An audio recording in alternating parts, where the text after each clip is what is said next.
야당이 어제 국회 상임위에서 말 그대로 증인 참고인 채택 폭탄을 쏟아냈습니다. 두 개 상임위에서 무려 79명의 증인과 참고인을 단독으로 채택한 건데요. 법사위는 윤석열 대통령 탄핵 청문회를 위해서 정진석 대통령 비서실장과 함께 심지어 이원석 검찰총장까지 증인으로 채택했습니다. 또 과방위는 이진숙 방통위원장 후보자 인사청문회에 필요하다면서 아카데미 작품상 감독상 수상자인 영화감독 봉준호 씨, 또 배우 정우성 씨를 비롯해서 19명의 문화예술인들을 무더기로 참고인 채택했습니다. 국민의힘은 정치쇼다 이렇게 비난했는데요. 우선 어제 법사위 상황부터 전해주시죠. 네, 어제 오후 열린 국회 법사위에서는요, 이 윤석열 대통령 탄핵소추 청원에 대한 청문회를 두고서 여야가 다시 충돌했습니다.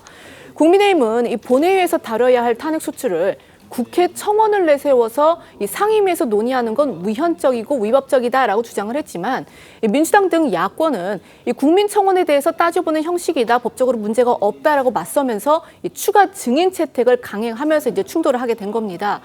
결국 여당 의원들은 강하게 반발하며 표결 직전 퇴장을 했고요. 이 야당은 단독으로 이원석 검찰총장과 이 정진석 대통령 비서실장 등 6명을 청문회에 부르는 안을 채택했습니다. 어제 법사위 상황 보시겠습니다. 헌법적인 절차가 있는데도 불구하고 탄핵 발의 청원을 가지고 탄핵 조사와 실질적으로 내용이 같은 청문회를 하겠다는 겁니다. 저도 입이 아픕니다. 이미 이 청원으로 성립이 됐어요. 20일 이내에 5만 명이 달성됐기 때문에 법사위에 자동 회부된 상태입니다. 제가 회부시킨 게 아닙니다. 따지려면 국회 사무처에 가서 따지시기 바랍니다. 저는 이 자리에 계신 야당 의원님들께 이 청문회의 진짜 목적이 무엇인지 묻고 싶습니다. 대통령 탄핵을 위한 예비활동 아닙니까? 이원석 검찰총장에 대해서는 지금 김건희 여사 관련해서 소환하겠다는 검토만 지금 몇 년째 하고 있는지 모르겠습니다.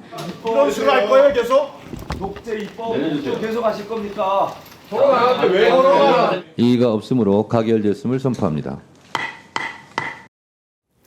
검찰총장 같은 경우는요, 이 사법기관 총수라는 특수성을 감안해서 국정감사 정도를 빼고는요, 일반 상임위에도 부르지 않는 게 그동안 국회의 관행이었습니다. 그런데 민주당은 위헌 논란까지 있는 청문회의 증인 채택을 밀어붙여서 여당은 물론이고 지금 검찰의 강한 반발을 부른 겁니다. 어제 증인 추가 채택으로 이 탄핵 청문회가 기존 39명에서 45명으로 증인 숫자가 늘어났는데요. 이원석 검찰총장 어제 직접 입장을 내고서 야당을 직격했습니다. 네, 이 총장이 어제 퇴근길에 기자들과 만나서 민주당의 증인 채택에 대해서 정치가 사법을 정쟁으로 몰아넣고 있다라고 말했습니다. 이어서 이런 처사가 온당하지 못하다는 건 국민 여러분들께서도 잘 알고 계시리라고 믿고 역사가 평가하리라고 생각한다라고 말했습니다. 청문회 출석 여부를 묻는 질문에는 어떤 것이 옳고 또 정의에 부합하는지 차차 생각해보겠다고 말을 아꼈는데요.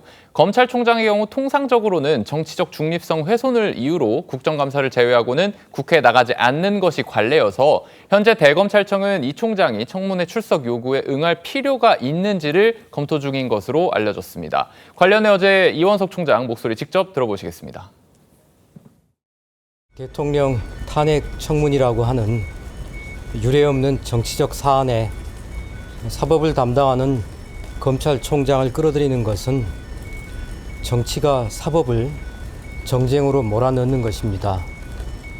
이러한 처사가 온당하지 못하다는 것은 국민 여러분들께서 잘 알고 계시리라 믿고 이에 대해서는 역사가 평가하리라고 생각합니다. 국회 과학기술정보방송통신위원회입니다. 이거 약칭이 이제 과방이죠. 과방의 경우에는요, 민주당이 통상 이 하루였던 방통위원장 청문회를 이번에는 이틀로 늘리겠다 이렇게 해서 여당을 자극했고요.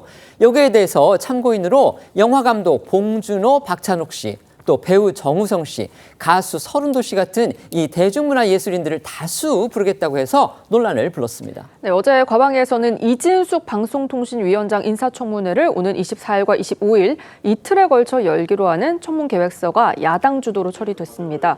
네, 말씀하신 대로 국회가 국무총리 후보자가 아닌 장관급 후보자 청문회를 이틀 하는 건 전례가 없는 일입니다. 이어 야당은 이 후보자 보수 편향성을 검증하겠다면서 증인 27명과 참고인 46명도 무더기로 채택을 했는데요. 특히 참고인 46명 중 19명이 문화예술인으로 과거 이 후보자가 한 보수단체 강의에서 이른바 좌파로 분류한 박찬욱, 봉준호 감독, 배우 문소리, 정우성 씨, 그리고 우파로 분류한 배우 소유진 씨 등이 포함이 됐습니다. 이 과정에서 국민의힘 의원들은 후보자 공직 검증과는 전혀 무관한 정치적 보복과 연예인 편가르기 용이라면서 반발했고요. 이준석 개혁신당 의원조차 자칫 연예인들에게 정치적 편가르기를 택하도록 강요한다는 인식을 줄 만큼 과도하다고 지적을 했지만 민주당을 막지는 못했는데요. 어제 과방위 상황 영상으로 보고 오겠습니다. K 컨텐츠를 높이는 이분들을 국회에서 완전히 뭐 수십 명씩 불러서 한꺼번에 한다는 것 자체가 저는 오만한 일이라고 생각을 합니다. 그리고 직접적으로 청문회랑 관계없는 일이라고 생각을 합니다. 영화 예술계 인사들을 좌파 영화, 우파 영화, 좌파 연예인, 우파 연예인으로 갈라치기를 했기 때문에 불이익을 받을 수도 있고 또 그것으로 인해서 피해를 받을 수 있기 때문에 저희는 얘기를 듣고자 합니다. 그래서 이런 분들을 최소한 나올 컨택이나 접촉을 해보시고 했는지 의문이 드는 거예요. 이런 식의 정인 채택이 되는 것은 있을 수가 없는 일입니다. 지금 국민의힘 의원님들께서 우려하시는 바대로 연예인들, 문화예술인들 보호돼야 됩니다. 후보자가 정말 부적절한 그런 발언을 한 것이고 그래서 더더욱 청문회가 밀도 있게 진행돼야 된다. 이렇게 어제 하루 야당이 국회 법사위 그리고 과방위에서 채택한 청문회 증인 그리고 참고인이 무려 79명입니다. 이렇다 보니까 민주당 그리고 대통령실 여당의 정면 충돌 양상도 더 거세지고 있는데요. 앞서 민주당은 이 대통령 탄핵 청원 청문회 출석 요구서를 받지 못하겠다 이렇게 밝힌 정진석 대통령 비서실장 등을 공수처에 고발했죠. 반면에 대통령실은 어제 탄핵 청원 청문회 자체가 위헌위법하다 이렇게 주장하면서 우리는 나가지 않겠다 이런 불참 입장을 밝혔습니다. 네, 이 대통령실 고위 관계자는요 어제 기자들과 만나서 대통령실은 그동안 위헌 소지가 있는 사안에는 타협하지 않았다면서 이 국회 탄핵 청원 청문회 출석 요구에 응하지 않겠다는 입장을 거듭 밝혔습니다. 대통령실은 또 이 민주당의 출석 요구서 수령 거부를 이유로 해서 뭐 정진석 비서실장 등 이 대통령실 관계자 10명을 고발한 것에 대해서도 고발 사유가 되지 않는다 이렇게 주장을 했는데요. 이 대통령실 한 관계자는 세계일보를 통해서 이건 야당의 언론 플레이다. 그리고 그 이유에 대해서 이 출석 요구 대상자 또는 책임자 개개인에게 송달을 해야 할 서류를 대통령실 전체를 대상으로 보내서 대리 수령하려고 요구를 해놓고는 이걸 거절했다는 이유로 고발을 하는 건 맞지 않다 이렇게 설명을 하기도 했습니다. 하지만 민주당은요 대통령실 관계자 등 채택된 증인들의 출석을 더욱 압박하고 있습니다. 국회 증언감정법은 증인이 정당한 이유 없이 불출석할 경우 3년 이하의 징역 또는 1,000만 원 이상 3천만 원 이하의 벌금에 처한다고 규정하고 있는데 어제 민주당 소속인 정청래 법사위원장은 이 법을 근거로 증인들이 불출석할 경우에 고발 조치를 할 수 있다. 증인들이 안 나오고는 못 버틸 거다. 이렇게 으름장을 놓기도 했습니다. 하지만 원칙적으로 국회 증언감정법상 증인 출석 의무는 국회 안건심이나 국정조사, 국정감사와 관련해서만 규정돼 있고 청문회 증인 고발은 재적 의원 3분의 1 이상의 연서가 있을 경우에만 예외적으로 가능한데요. 어제 정청래 최고위원의 목소리를 잠시 듣고 오시죠. 국회에서 다 고발하게 돼 있습니다. 나올 겁니다. 왜냐하면 일부는 나올 것이다. 지난번 그 최상병 특검안 입법청문회도 대부분 다 나왔지 않습니까? 신원식 국방부 장관 한 사람만 해외 출장 관계로 안 나왔거든요. 안 나오고 못 견딜 것이다. 못 버틸 것이다. 이거 바로 이거는 고발 각이기 때문에 알겠습니다. 어려울 것이다. 야당이 윤석열 대통령 탄핵 청원 청문회 그리고 이진숙 방통위원장 후보자 인사 청문회에 증인 그리고 참고인을 무더기로 채택했습니다. 특히 이 방통위원장 후보자 인사 청문회에요. 대중문화예술인을 19명이나 참고인으로 부르기로 했습니다. 물론 참고인은 뭐 법적으로 출석 의무가 있지는 않습니다. 하지만 어쨌든지 간에 국회에서 채택을 했기 때문에 그 당사자들로서는 부담을 느낄 수밖에 없는 그런 상황이 된 겁니다. 이거 어떻게 보십니까? 일단 법사위하고 가방위를 중심으로 해서 지금 이런 일이 벌어지고 있다라는 것은 민주당이 다수의 의석을 무기로 해서 이것도 권력남용이에요. 입법 권력남용입니다. 그래서 저 개인적으로 보면은 법사위원장의 정청래 의원, 가방위원장의 최민희 의원을 선택할 때부터 이러한 어떤 그 계획이 있었던 것이 아닌가라는 의심마저 들 정도이거든요. 그런데 이렇게 하면서도 지난주에 갤럽 여론조사를 보면 야당 지지율이 높지 않다라는 거는 바로 국민 입장에서는 이런 부분에 대해서 상당히 경고를 하고 있다라는 메시지라고 생각을 하고요. 민주당 입장에서도 선택과 집중을 잘해야 될 것 같아요. 툭하면 특검 아니면 탄핵 아니면은 이런 식으로 연예인들, 참고인들을 19명이나 이건 일종의 센세이셔널리즘을 추구한다라는 것인데 저는 이 문화예술인들도 성명 하나는 내야 된다고 봐요.